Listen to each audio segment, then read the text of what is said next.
En todo el mundo existió siempre alguna forma de arte, pero la historia del arte como esfuerzo continuado no comienza en las cuevas del norte de España, del sur de Francia o entre los indios de América del Norte. No existe una hilación entre esos extraños comienzos con nuestros días, pero sí hay una tradición directa que pasa de maestro a discípulo y de discípulo al admirador o al copista, que relaciona el arte de nuestro tiempo con el del Valle del Nilo de hace unos 5.000 años. Hay una relación entre esa tradición artística y la tradición de nuestros días, porque como veremos en próximos encuentros, los artistas griegos realizaron su aprendizaje con los egipcios y todos nosotros somos alumnos de los griegos. El arte egipcio por eso tiene una formidable importancia para la cultura occidental. El arte egipcio nos habla de faraones tan ricos y poderosos que pudieron obligar a millares y millares de operarios o esclavos a trabajar para ellos año tras año, a extraer bloques de las canteras, a arrastrarlos hasta el lugar de la construcción y a colocarlos uno sobre otros hasta que la tumba estuviera dispuesta para recibir los restos mortales de algún faraón. Sabemos en efecto que las pirámides tuvieron una importancia práctica a los ojos de los reyes y sus súbditos. El faraón era considerado como un ser divino que gobernaba sobre los mortales, que al abandonar esta tierra subiría de nuevo al cielo, a la mansión de los dioses de donde había descendido. Las pirámides, elevándose hacia el cielo, ayudarían a esta ascensión. En un principio, estos rituales ligados a la muerte y a los procesos de embalsamamiento estaban reservados a los faraones, pero pronto los nobles de la casa real tuvieron sus tumbas menores agrupadas en hileras alrededor de las del faraón, y poco a poco cada persona que se creía respetable tomó provisiones para que en su vida de ultratumba se construyese alguna costosa sepultura en la que su alma viviría y recibiría las ofrendas y las comidas y las bebidas que se daban a los muertos, en la que se albergaría su momia y su apariencia vital, es decir, el aspecto que el difunto había tenido en el tiempo que moraba en este mundo mortal antes de su fallecimiento. Algunos de esos primitivos retratos de la edad de las pirámides más antiguas se hallan entre las obras más bellas del arte egipcio. Hay en ellas una simplicidad y una solemnidad que no se olvidan fácilmente. Se ve que el escultor no ha tratado de caer bien a su modelo, de conservar algún aspecto interesante de su existencia, solo lijó los aspectos que eran esenciales. Cualquier menudo pormenor fue eliminado. Tal vez sea precisamente por esa estricta concentración de las formas básicas de la cabeza humana, por lo que esos retratos siguen siendo tan impresionantes, pues a pesar de su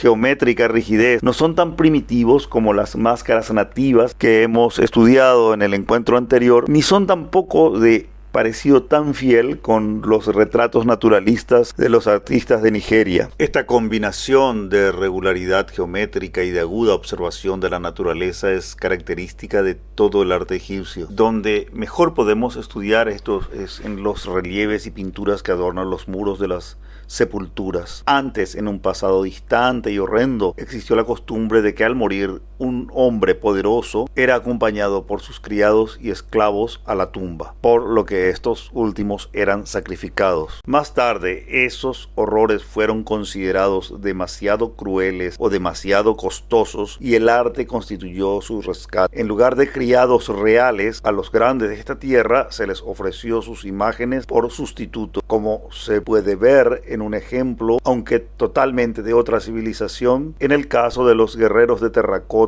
hallados en China, o de los retratos y modelos encontrados en las tumbas egipcias que se relacionan con la idea de proporcionar compañeros a las almas en el otro mundo. Es una creencia que se encuentra en los inicios de muchas culturas. Los pintores egipcios poseían un modo de representar la vida real completamente distinto del nuestro. Tal vez esto se haya relacionado con la diferencia de fines que inspiró sus pinturas. No era lo más importante la belleza, sino la perfección. La misión del artista era representarlo todo con clara y perpetuamente como fuera. Por ello, no se dedicaban a tomar apuntes de la naturaleza, dibujaban de memoria y de conformidad con las reglas estrictas que aseguraban la perfecta claridad de todos los elementos de la obra. Su método se parecía en efecto más al del cartógrafo que al del pintor. La ilustración muestra en un sencillo ejemplo que representa un jardín con un estanque, la forma en que los egipcios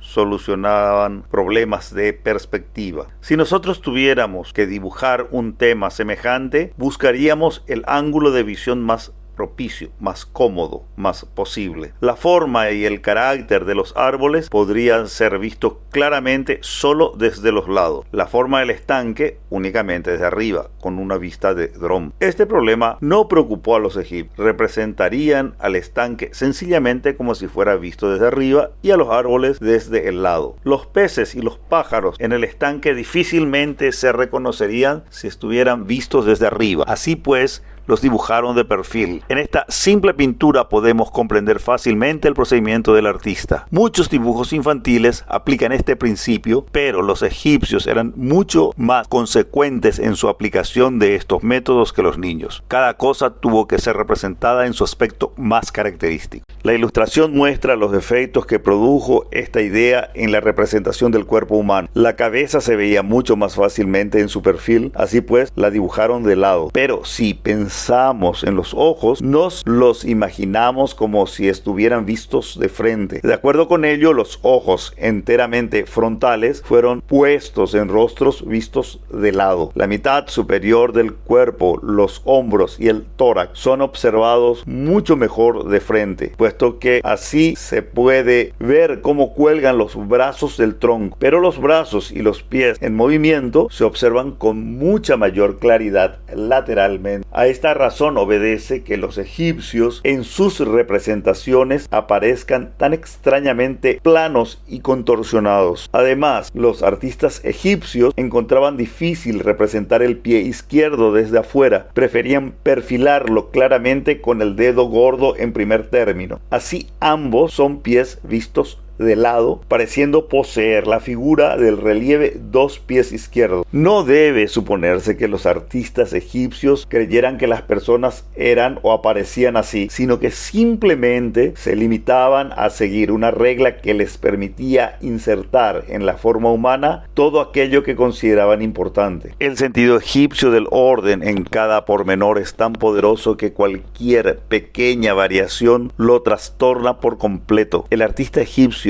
empezaba su obra dibujando una retícula de líneas rectas sobre la pared y distribuía con sumo cuidado sus figuras a lo largo de esas líneas. Cada pájaro, pez o mariposa está dibujado con tanta fidelidad que los zoólogos pueden incluso reconocer su especie. Uno de los rasgos más estimables del arte egipcio es que todas las estatuas, pinturas y formas arquitectónicas se hallan en su lugar correspondiente como si obedecieran a una ley. A esta ley, a la cual parecen obedecer todas las creaciones de un pueblo, la llamamos estilo. Resulta muy difícil explicar con palabras qué es lo que crea un estilo, pero es mucho más fácil verlo. Las normas que rigen todo el arte egipcio confieren a cada obra individual un efecto de equilibrio y armonía. El estilo egipcio fue un conjunto de leyes estrictas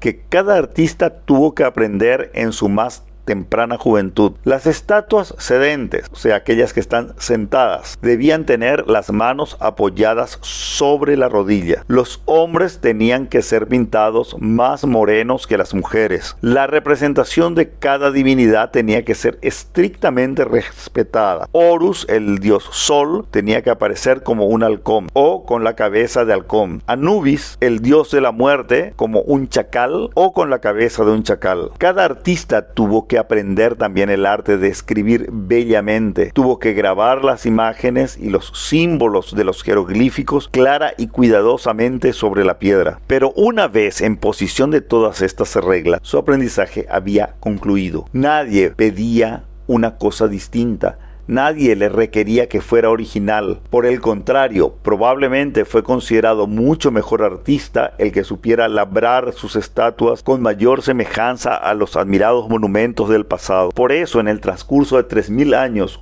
o más, el arte egipcio varió muy poco. Cuanto fue considerado bueno y bello en la época de las pirámides, se tuvo por excelente 1000 años después. Ciertamente aparecieron nuevas modas y se solicitaron nuevos temas al artista, pero su manera de presentar al hombre y la naturaleza siguió siendo esencialmente la misma. Solo hubo un hombre que rompió las ataduras del estilo egipcio. Fue un faraón de la 18ª dinastía, conocida entonces como Imperio Nuevo, que se fundó después de una catastrófica invasión de Egipto. Aquel faraón, llamado Amenofis IV, fue un hereje. Rompió con muchas de las costumbres consagradas por la tradición. No quiso rendir homenaje a los dioses conformados de su pueblo. Para él solo había un dios supremo, Atón, al que adoraba y al que hizo representar en forma de sol lanzando sus rayos. Se llamó a sí mismo Akenatón, según su dios, y separó su corte del alcance de los sacerdotes de otros dioses para trasladarla a una población que se conoce actualmente con el nombre árabe de Tel el Amarna. Las figuras encargadas por él debieron asombrar a los egipcios de esta época por su novedad. En ella no se encuentra nada de la dignidad rígida de los primeros faraones. En vez de ello, se hizo retratar con su mujer Nefertiti, jugando con sus hijos bajo la bendición del sol, y algunos de los retratos le muestran como un hombre feo, tal vez porque deseó que los artistas le representaran en toda su humana flaqueza, o quizás estaba tan convencido de su importancia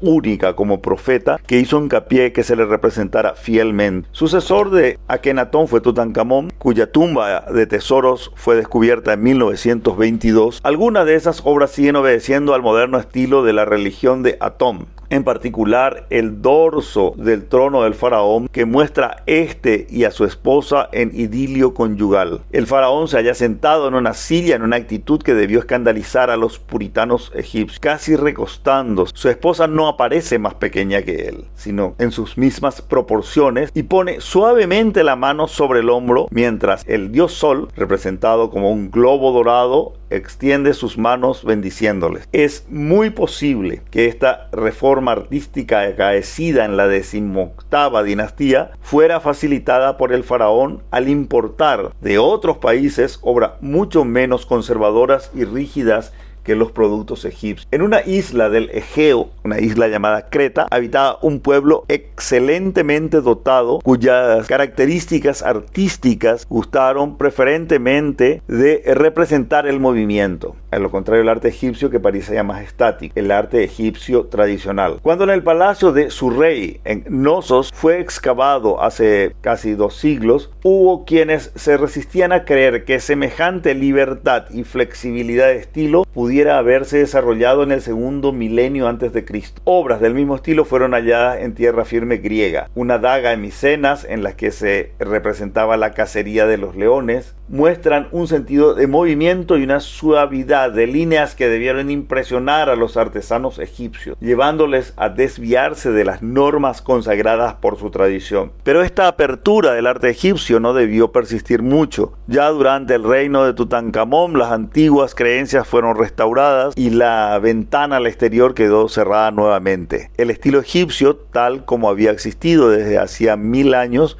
continuó existiendo durante otro milenio más, y sin duda los egipcios creyeron que continuaría así eternamente. Muchas obras egipcias en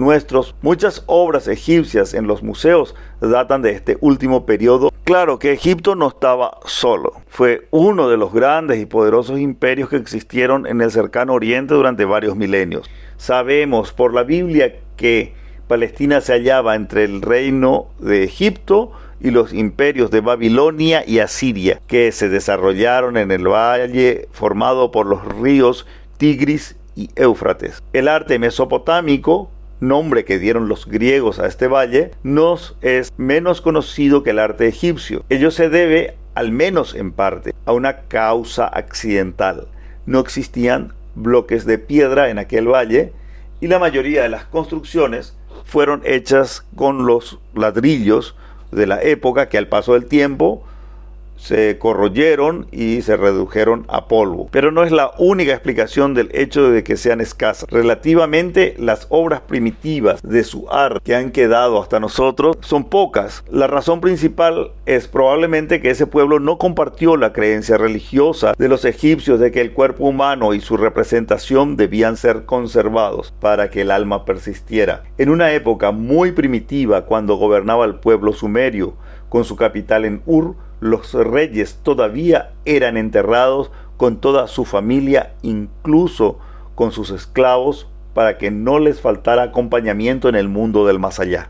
Aun cuando los artistas de Mesopotamia no fueran contratados para decorar las paredes de las tumbas, también tuvieron que asegurar por distinto modo que la imagen ayudara a mantener vivo al poderoso. A partir de los tiempos primitivos se desarrolló la costumbre entre los reyes de Mesopotamia de encargar monumentos conmemorativos de las victorias de las guerras, los cuales hacen referencias a las tribus derrotadas y al botín capturado. La ilustración muestra un relieve semejante en el que se representa al rey pisoteando los cuerpos de los adversarios muertos, mientras otros de sus enemigos le imploran piedad. Tal vez la idea a que respondieron estos monumentos no fue solamente el de mantener vivo el recuerdo de sus victorias. En los primeros tiempos, al menos, la antigua creencia en el poder de la imagen pudo aún haber influido en quienes ordenaron su ejecución.